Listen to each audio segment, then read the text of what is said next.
Bom dia, nono ano, tudo bom com vocês? Nós iremos começar agora com a nossa meta número 5 e nela nós falaremos sobre conto de enigma. Para isso, eu te peço um favor. Você corre lá, pega a sua apostila de língua portuguesa e abre ela no módulo 2, tranquilinho? Fica com ela aberta no módulo 2 e já deixa lá na página 12 onde tem o conto A Caixa de Papelão, combinado?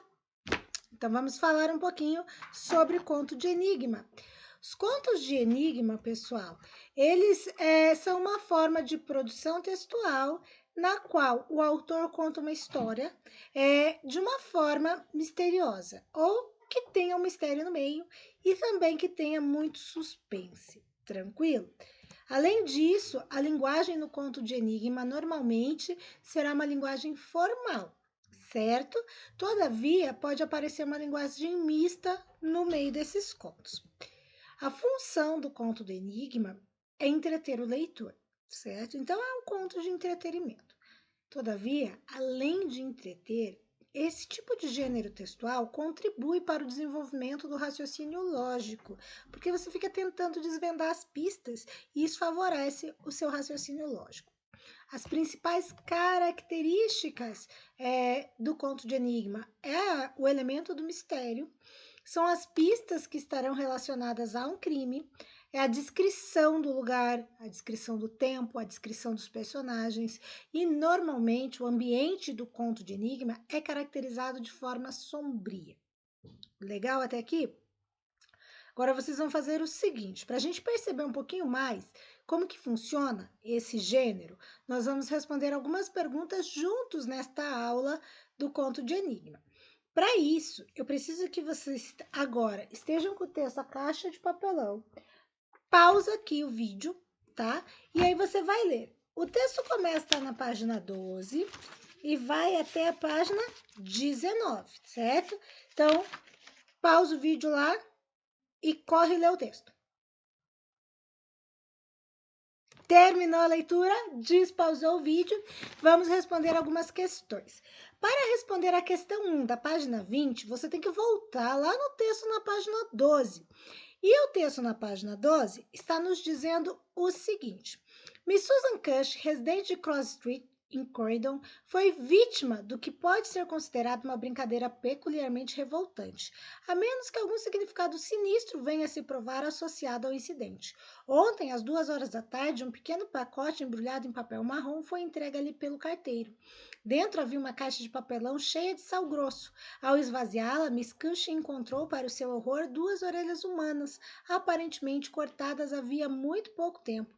A caixa havia sido enviada de Belfast pelo serviço de encomendas na manhã anterior. Não há indicação quanto ao remetente, e a questão parece ainda mais misteriosa porque Miss Cushing, uma senhora solteira de 50 anos, sempre levou uma vida muito reclusa. Presta atenção nesse trecho, hein, porque essa vai ser a pergunta número 1. Então vamos ler de volta. Uma senhora solteira de 50 anos sempre levou uma vida muito reclusa e tem tão poucos conhecidos ou correspondentes que é um acontecimento raro para ela receber alguma coisa pelo correio. E a pergunta 1 diz: no início da investigação, como a Miss Susan Cush é apresentada? Lembra que eu falei? Presta atenção nesse trecho. Por quê? Porque ela é apresentada como uma pessoa reclusa com poucos conhecidos. Tranquilo? Esse outro trecho é para responder a questão seguinte: raro para ela receber alguma coisa pelo correio. Alguns anos atrás, no entanto, quando morava em Pencho, ela alugou quartos em sua casa para 3 jovens estudantes de medicina, dos quais teve que se livrar por causa de seus hábitos barulhentos e irregulares. Na opinião da polícia, esse ultraje pode ter sido perpetrado contra Miss Cushing por esses rapazes, que lhe guardavam rancor e esperavam assustá-la, mandando-lhe essas relíquias de suas salas de dissecação. A teoria parece ganhar alguma probabilidade pelo fato de que um desses estudantes provinha do norte da Irlanda e, pelo que Miss Cushing acreditava, de Belfast. Nesse interim, o assunto está sendo ativamente investigado. O caso está a cargo de Mr. Lestrade, um dos inteligentes de nossos oficiais detetives, um dos mais inteligentes, perdão, dos nossos oficiais detetives. E aí, Na página 20, você tem a pergunta número 2. Uma situação do passado de Miss Cushing levantou suspeitas quanto à autoria dos últimos eventos. Que acontecimento foi esse? Gente, a gente acabou de ler que o acontecimento foi que anos atrás ela alugou quartos da sua casa para 3 estudantes de medicina, mas que ela precisou dispensá-los em razão de alguns maus hábitos dos jovens. Que características dos supostos suspeitos estabeleceram uma relação com o fato ocorrido? Então vamos lá. Além deles terem sido expulsos da casa da Miss Susan, eles eram estudantes de medicina e por esse motivo eles teriam acesso a corpos e órgãos humanos das salas de dissecação, de onde poderiam ter vindo as orelhas encontradas na caixa, certo? Porque o estudante de medicina ele tem um acesso mais fácil à orelha, né? Por conta da sala de dissecação, de que outras pessoas que não fazem parte desse escopo estudantil.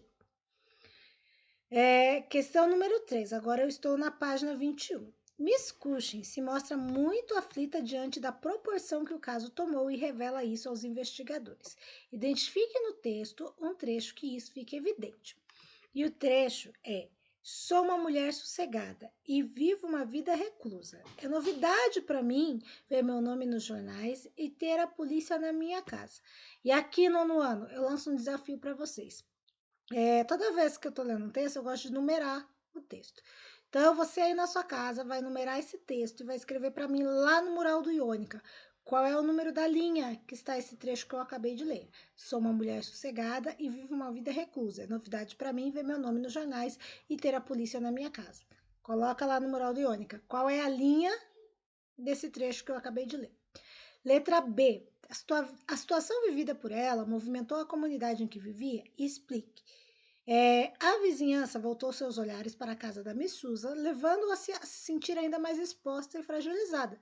Porque vocês lembram lá que ela gostava de ser reclusa? Então, ela se sentiu bem mais exposta porque toda a vizinhança voltou os olhares para ela. 4. Ao conversar com Miss Susan Cushing, Sherlock Holmes começa a lhe fazer diversas perguntas, sempre demonstrando atenção ao que ela tinha a dizer.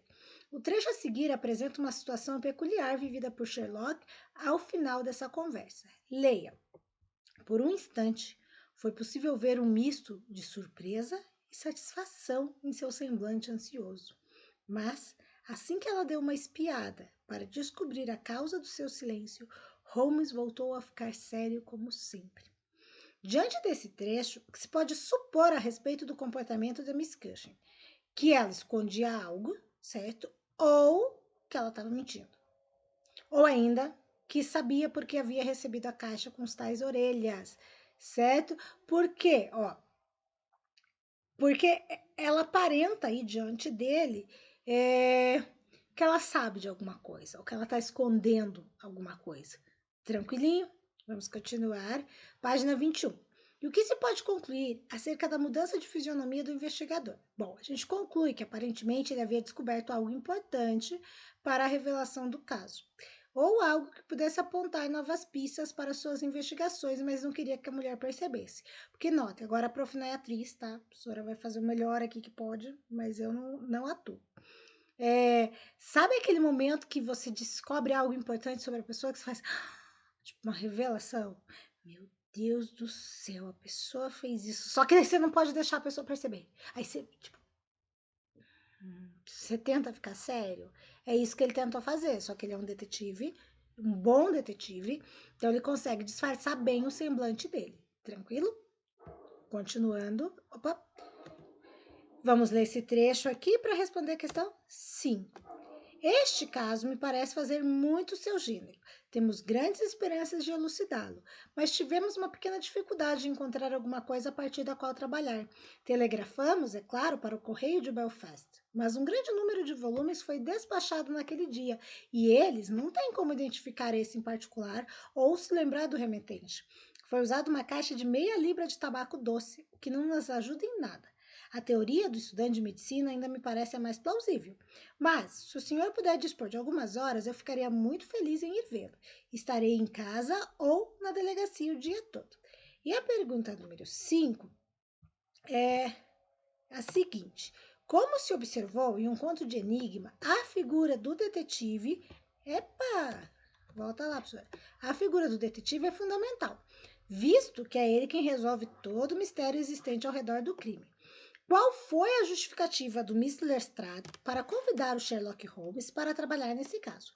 E o que isso revela em relação ao caso? Bom, o Mr. Lestrade ele vai comentar que o caso parece fazer o gênero do Sherlock Holmes, sugerindo que a situação não é das mais simples. Porque lembra lá que o Sherlock Holmes ele não gosta de casos simples, né? Ele gosta de coisa complicada, ele quer ser o bom detetive, ele quer ser aquele que consegue solucionar os casos mais difíceis. E então, o Lestrade vai comentar que esse caso pode ser um desses casos que Sherlock Holmes vai gostar disso. Questão número 6. Letra B. O convite para trabalhar em um caso como o das orelhas enviadas anonimamente a uma senhora deixa evidente quais características de Sherlock Holmes. Bom, a inteligência dele para lidar com casos difíceis e incomuns. Porque o Sherlock Holmes, na história da literatura, é um dos detetives mais inteligentes. 6. Releia uma das falas de Sherlock Holmes a seguir. A caixa amarela está cheia de sal grosso do tipo usado para preservar couros e para outros fins comerciais dos mais grosseiros. E dentro dela temos estes singularíssimos artigos. Gente, ele está chamando a orelha de singularíssimo artigo. Para você chamar uma orelha decepada, de uma cabeça nojenta que está ali, fria, de singularíssimo artigo, você tem que ser uma pessoa muito fria e ter um humor muito peculiar, né? Então vamos combinar que esse Holmes é frio. Para ser um detetive tem que ser frio? Acho que tem, né? Tá no caminho certo, mas acho curioso a maneira que ele chama a orelha. Mas vamos lá. Letra A. A que se refere a expressão em destaque nesse trecho? Bom, singularíssimos artigos são as orelhas enviadas a Miss Cushing dentro de uma caixa de papelão. O que o Sherlock Holmes encontra ao empregar essa impressão? Ele demonstra frieza, ele demonstra humor, ele demonstra ironia, porque ele pode estar sendo irônico também, né? Como quem diz, não é um singularíssimo artigo, é tipo uma coisa nojenta. Pode ser também. 7. As qualidades de Sherlock Holmes como detetive são mencionadas no decorrer do texto. Relacione as características elencadas a seguir com os trechos retirados do texto que evidenciam essas virtudes do investigador. Detalhista. Detalhista é aqui, ó. A importância está no fato de que o nó foi deixado intacto e este nó é de um caráter peculiar. Gente, para você observar a forma que um nó foi feito, você tem que ser uma pessoa muito detalhista para ficar prestando atenção em nó. Tudo bem que ele é um detetive, mas ele é um detetive que se atém a esses detalhezinhos pequenininhos. Focado. Focado é esse trecho aqui, ó. Finalmente, ele as devolveu à caixa e deixou-os ficar ali por algum tempo em profunda meditação. Então, ele ficou ali pensando como que ele ia resolver esse mistério. Pesquisador. Corpos em sala de dissecação são injetados com fluido conservante. Então, ele sabia, né, porque ele pesquisou como é que os corpos ficavam nessas salas de dissecação. A sequência vai ficar, então, C-A-B. Tranquilinho, pessoal? Vamos lá. 8. Além do detetive, o narrador da história também é essencial para a construção do conto. Quem é o narrador desse texto? Ele é observador ou personagem? Explique. Bom, gente, a gente sabe que o narrador é meu caro Watson. É elementar, meu caro Watson. O narrador do texto, Sherlock Holmes, é o Watson. Um narrador que é personagem, visto que ele relata os fatos em primeira pessoa. Porque o Watson, gente, ele participa da história. Qual é a relação do narrador com o detetive da história? Gente, o narrador, o Watson, ele é amigo do detetive e o Watson sempre o acompanha nas investigações para escrever os casos em seus registros. Então, eles são amigos e é o Watson que está sempre escrevendo o que ocorre nos seus registros, belezinha? Letra C. O que essa relação revela quanto à visão do narrador ao expor os fatos? Gente, os fatos são expostos com base nessa visão do narrador, ou seja, os fatos são expostos com base na visão do Watson. Nesse caso, então, como eles são amigos, ele está favorecendo o detetive, porque o ponto de vista do narrador está favorecendo o Holmes. Nesse conto, o narrador apresentou apenas uma informação que pode ser relevante para o mistério? Explique sua resposta. Claro que não, né, gente? O narrador citou diversos acontecimentos que podem ser pistas para elucidar esse crime, como o fato da Miss Cushing ter alugado quartos para estudante de medicina em sua casa, as reações de alguns personagens em determinadas situações, ou ainda as observações feitas pelo investigador. Então, ele cita vários e vários casos, não só um. Vamos continuar? 10. E essa é a última, gente. E a questão 10 já está na página 23, ok? Da tua apostila. O conto de enigma tem o objetivo de apresentar informações que levem o leitor a tentar decifrar o mistério.